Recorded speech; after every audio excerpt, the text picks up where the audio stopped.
सास का घूंघट पार्ट 6। अब तक हमने देखा कि रात के अंधेरे में चुपके से सचिन देविका से माफी मांगने जाता है, लेकिन देविका कहती है, सचिन, मेरे लिए सबसे बड़ी चीज मेरा आत्मसम्मान है, इसलिए मैं तुम्हें माफ नहीं कर सकती। अब तुम यहां से जा सकते हो। देविका, एक बार मुझे मेरे बच्चे से तो मिलने दो। मैंने अभी तक उसे देखा भी नहीं है। कौन सा बच्चा सचिन?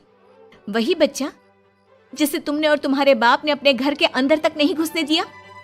आज अचानक बच्चे की याद कैसे आ गई? देखो सचिन, चले जाओ यहां से। मेरे बच्चे के सामने और मेरे सामने फिर कभी मत आना। सचिन जब घर जाता है तो घर के सभी आदमी उसे डांटने लगते हैं। इतनी रात को कहाँ गया था सचिन? देविका से माफी मांगने। तुझे शर्म नहीं आई अपनी बीवी से माफी मांगते हुए? घर की इज्जत का कुछ ख्याल है कि नहीं? लेकिन चाचा जी, आखिर अपनी ही पत्नी से माफी मांगने में कैसी शर्म? लो जी लो, नवाबजादे पूछ रहे हैं कि कैसी शर्म। अरे मुझे अभी तक यह समझ में नहीं आता कि देविका तेरी पत्नी है या तू देविका की पत्नी है। जीजा जी, पति पत्नी एक समान होते हैं और माफी मांगने से कोई छोटा बड़ा नहीं होता। काश मैंने पहले अपनी पत्नी का साथ दिया होता। आज मैं आखिरी बार आपको समझा रहा हूं कि आप सब भी अपनी पत्नियों से माफी मांग लो। देविका ने तो मुझे माफ नहीं किया, शायद माँ, चाची, भाभी और दीदी ही आप सबको माफ कर दे। सचिन सभी को समझाने की बहुत कोशिश करता है, लेकिन कोई भी उसकी बात नहीं सुनता। वहीं दूसरी ओर सुजाता के हाथ का बना खाना सारे गांव में फेमस हो गया था, तो उसने एक बहुत अच्छा सा होटल खोल दिया। देविका, मैं चाहती हूँ मेरे होटल की सबसे पहली ग्राहक तुम ही हो, क्योंकि तुम्हारी वजह से ही आज मैं अपना खुद का होटल खोल पाई हूँ। क्यों नहीं भाभी, लेकिन भाभी, आपको अब अपने होटल में ना सिर्फ इंडियन खाना बनाना है, बल्कि इटालियन, चाइनीज और फ्रेंच खाना भी बनाना होगा। सुजाता सभी औरतों को अपने होटल का खाना खिलाती है। खाना खाने के बाद कम्मो कहती है, अरे बहू, इतना अच्छा खाना तो मैं भी नहीं बना सकती। तू तो वो हो गई, क्या कहते हैं उसे? मास्टर शेफ चाची जी। हाँ, मास्टर शेफ। बहू, अब तेरा होटल चलेगा नहीं बल्कि दौड़ेगा। हाँ बहू, तूने सच में खाना बहुत स्वादिष्ट बनाया है। अब वीना बेटी, तुझे क्या करना है? अपना बुटीक कब खोलेगी? माँ, कल ही कर देती हूँ। दुकान और सिलाई मशीनों का सारा काम हो गया है और वर्कर भी आ जाएंगे। तो ठीक है, फिर अच्छे काम के लिए देर नहीं करनी चाहिए। देविका, मैं चाहती हूँ कि मेरी दुकान का इनॉग्रेशन तुम करो। आखिर तुम्हारी वजह से तो मेरा बुटीक खुल रहा है। अगले दिन वीना भी अपना बुटीक खोल लेती है। उसका बुटीक भी चलने लगता है। माँ, आजकल ना कस्टमर ज्यादा हो गए हैं। बुटीक में जो वर्कर है वो वर्कर कम पड़ रहे हैं। मुझे और वर्कर की जरूरत है।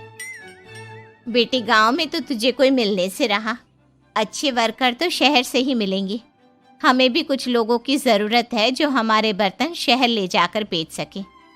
देविका बहू, अब तू ही कुछ कर। ठीक है माँ जी, मैं अपने पापा से बात करती हूँ। वो अखबार में इश्तेहार दे देंगे तो कई वर्कर आ जाएंगे। कम्मो और विमला के बनाए बर्तन भी दूर दूर तक बिकने लगे। सभी औरतें देखते ही देखते बहुत फेमस हो गई। अब देविका ने गांव में अपना स्कूल भी खोल लिया।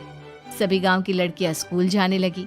एक दिन देविका ने सभी से कहा, माँ जी, मैंने स्कूल तो खोल लिया है और गांव की लगभग सारी लड़कियां भी आ रही हैं, लेकिन कल से आप सब भी आएंगी, गांव की सभी औरतों के साथ। देविका बहू, कैसी बात कर रही है तू? इस उम्र में हम स्कूल जाते हुए अच्छे लगेंगे क्या? माँ जी, पढ़ने की कोई उम्र नहीं होती और आप सबको मैंने कितना कुछ तो सिखा दिया है। अगर आप सब स्कूल पढ़ने आएंगी तो इससे गांव की सभी औरतों को हिम्मत मिलेगी। लेकिन बहू, अब हमें पढ़ने की क्या जरूरत? अब तो हम बूढ़े हो गए हैं। चाची जी, जरूरत है पढ़ने की, और पढ़ने की कोई उम्र नहीं होती। अब देविका लड़कियों को पढ़ाने के साथ साथ गांव की औरतों की शिक्षा पर भी ध्यान देने लगी।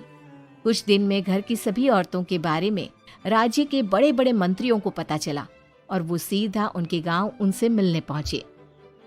देविका जी, आपकी वजह से पूरे गांव का नाम रोशन हो गया है। जगह जगह आपके घर की सभी औरतों की तारीफ हो रही है। हाँ देविका जी, आप सभी के बारे में सुनकर हम अपने आप को रोक नहीं पाए और आपसे मिलने आ गए। देविका जी, हम आपको और आपके घर की सभी औरतों को सम्मानित करना चाहते हैं और आपके स्कूल के लिए डोनेशन भी देना चाहते हैं। इस तरह मंत्री और गांव के सभी लोग देविका के साथ साथ उसके घर की सभी औरतों को प्रतीक चिन्ह देकर, फूलों की माला पहनाकर और शॉल देकर सम्मानित करते हैं। इसके अलावा देविका के स्कूल के लिए भी बहुत पैसा देते हैं। जिस पंचायत ने देविका के खिलाफ फैसला सुनाया था, उस पंचायत को अपने फैसले पर आज पछतावा हो रहा था। उधर घर के आदमियों की हालत और भी खराब हो रही है। बापू, चाचा जी, अब सचिन ने आपको समझाया था कि सबसे माफी मांग लेते हैं, तब आपने हमारी बात नहीं सुनी। अब देखिए, सभी का राज्य में कितना नाम हो रहा है। खुद मंत्री जी उनको सम्मानित करने आए हैं। बापू, मोहन और सचिन ठीक कह रहे हैं। हमारी हालत तो दिन पे दिन खराब होती जा रही है। ना तो हम घर का कोई काम कर पा रहे हैं और ना ही बाहर का। तुम लोग जरूरी बात सबसे आखिर में बताते हो। ये बात तुम लोग पहले भी तो बता सकते थे। भैया, हमें सबसे माफी मांगनी चाहिए और सबको यहाँ बुलाकर लाना चाहिए। ठीक है, तुम सब यही चाहते हो तो चलो, आज ही घर की सभी औरतों को घर ले आते हैं। घर के सभी आदमी चल देते हैं सभी औरतों से माफी मांगने के लिए। जैसे ही वो औरतों के पास पहुंचते हैं, सभी हैरान हो जाती हैं। कम्मो, ये सब यहाँ क्यों आए हैं? पता नहीं, लगता है आज फिर झगड़ा करने आए हैं हमसे। अगर आज कल्याण ने मुझे कुछ बोला तो इसे छोड़ूंगी नहीं मैं भी नहीं छोड़ूंगी मोहन जी को। ना इनका भरता बनाया तो मेरा नाम भी सुजाता नहीं। शांत रहो आप सब, देखने तो दो क्या कहते हैं। सभी आदमी अपनी अपनी पत्नियों से माफी मांगते हुए कहते हैं, कम्मो, मुझे माफ कर दो, मैं तुम्हें घर ले जाने आया हूँ। तुम्हारे बिना घर बहुत सुना लगता है विमला, घर चलो। सुजाता, मैंने जो भी तुम्हारे साथ किया उसके लिए मैं बहुत शर्मिंदा हूँ। मुझे तुम्हारी और तुम्हारे हाथ के बने खाने की बहुत याद आती है। तुम मेरे साथ घर चलोगी ना? वीना, वो घर मेरा नहीं तुम्हारा है और मैं नहीं चाहता कि तुम मेरी वजह से अपना घर छोड़ दो। इसलिए अपने घर चलो और हम सबको माफ कर दो। अपने पतियों की इस तरह माफी मांगने से सभी औरतें अपने पतियों को माफ करके उनके साथ जाने को तैयार हो जाती हैं। लेकिन देविका घर आने से मना कर देती है। सभी औरतें उसे समझाती है, देविका बहू, अब घर जाने में क्या दिक्कत है? मांग तो ली सबने माफी। देख तो सचिन भी कितना शर्मिंदा है। हाँ बहू, हमारी लड़ाई तो यही थी कि ये हमसे माफी मांगकर इज्जत के साथ घर ले जाए।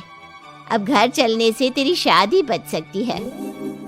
चाची जी, मैं पहले भी बता चुकी हूँ, अब दोबारा से फिर कह रही हूँ, मेरे लिए शादी से बड़ा है आत्मसम्मान। आप लोगों की शादी आपकी मर्जी से नहीं हुई है, लेकिन मेरी शादी मेरी मर्जी से हुई है। इसलिए शायद आप लोगों को फर्क नहीं पड़ता कि आपके पति ने आपके साथ क्या किया, पर मुझे इस बात से बहुत फर्क पड़ता है कि मेरे पति ने मुझे अपने बराबर नहीं समझा और इसलिए मैं उसे माफ नहीं कर सकती। देविका, मैं अपने बर्ताव के लिए बहुत शर्मिंदा हूं। तो जिंदगी भर शर्मिंदा रहना। और हाँ, आप सब इनके साथ जाना चाहती हैं तो जाइए, लेकिन मेरी एक बात हमेशा याद रखिएगा, शादी सिर्फ एक रस्म होती है। इस रस्म में पति और पत्नी बराबर के हिस्सेदार होते हैं, ना कोई छोटा होता है और ना कोई बड़ा।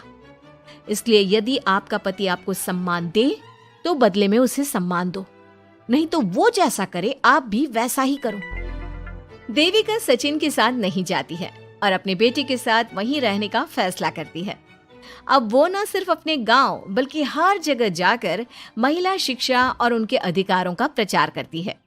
हमारे प्यारे दर्शकों, हमें कमेंट करके जरूर बताएं कि देविका का ये फैसला आपको कैसा लगा और हमारी कहानी सास का घूंघट आपको कैसी लगी। इसी तरह की मजेदार कहानी सुनने के लिए हमारे चैनल को सब्सक्राइब जरूर करें।